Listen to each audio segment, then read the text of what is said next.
Bonjour et bienvenue sur Actualia Tech. En ce jour, nous allons parler de la politique française en matière de logiciels libres en 2024, un tournant décisif, un contexte favorable, des ambitions renforcées. L'année 2024 marque un tournant décisif dans la politique française en faveur des logiciels libres. Portée par une prise de conscience accrue des enjeux de souveraineté numérique et de la maturité des solutions open source, cette dynamique s'inscrit dans un contexte international favorable, marqué par les initiatives européennes en faveur du logiciel libre.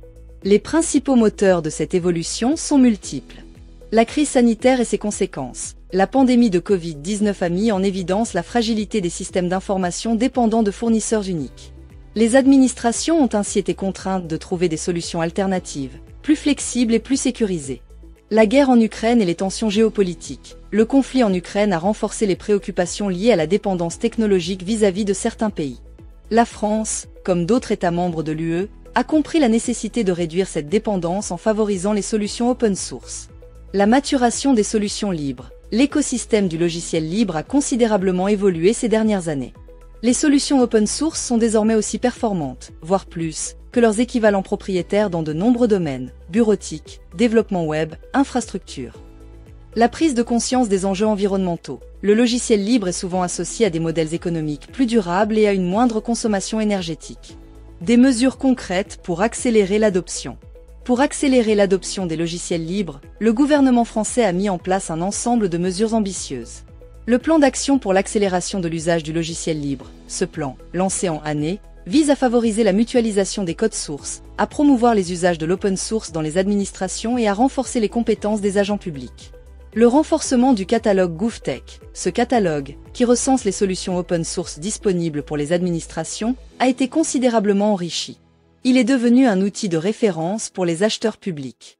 La promotion de l'open source dans les marchés publics. Les clauses des marchés publics sont de plus en plus incitatives à l'utilisation de logiciels libres.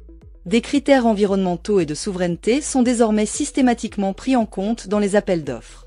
Le soutien à la formation. Des programmes de formation sont mis en place pour permettre aux agents publics et aux entreprises d'acquérir les compétences nécessaires pour utiliser et développer des logiciels libres. Les défis à relever et les perspectives d'avenir. Si les avancées sont notables, plusieurs défis restent à relever. La résistance culturelle. Certains acteurs, attachés à des solutions propriétaires et à des pratiques établies, peuvent freiner l'adoption du logiciel libre. Le manque de compétences. Bien que des efforts soient faits en matière de formation, le manque de compétences en matière de logiciels libres reste un frein pour certaines administrations. La complexité de la migration. Le passage d'un environnement propriétaire à un environnement libre peut être complexe et coûteux, en particulier pour les grandes organisations.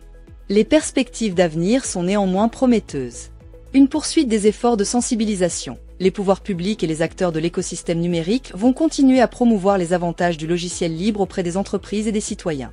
Un développement de l'écosystème. De nouvelles entreprises et de nouvelles communautés vont émerger autour du logiciel libre, renforçant ainsi l'offre de solutions disponibles. Une intégration toujours plus poussée des logiciels libres dans les services publics. Les administrations vont de plus en plus s'appuyer sur des solutions libres pour délivrer leurs services aux citoyens et aux entreprises. En conclusion, la politique française en matière de logiciels libres est en pleine mutation. Les enjeux de souveraineté numérique et les avantages économiques et environnementaux du logiciel libre sont de plus en plus reconnus. Si des défis restent à relever, les perspectives d'avenir sont encourageantes.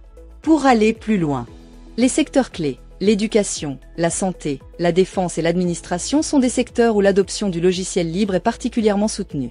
Les initiatives locales. De nombreuses collectivités territoriales ont mis en place des politiques ambitieuses en faveur du logiciel libre. L'implication des entreprises. De grandes entreprises françaises s'engagent de plus en plus dans l'open source, soit en développant leurs propres solutions, soit en contribuant à des projets existants. À bientôt, pour une nouvelle vidéo, sans oublier de vous abonner avec un pouce en l'air. Pour nous encourager dans cette belle aventure multimédia, un grand merci. Si vous avez aimé cette vidéo, abonnez-vous, mettez un pouce en l'air, et partagez cette vidéo, merci, cela fait toujours plaisir.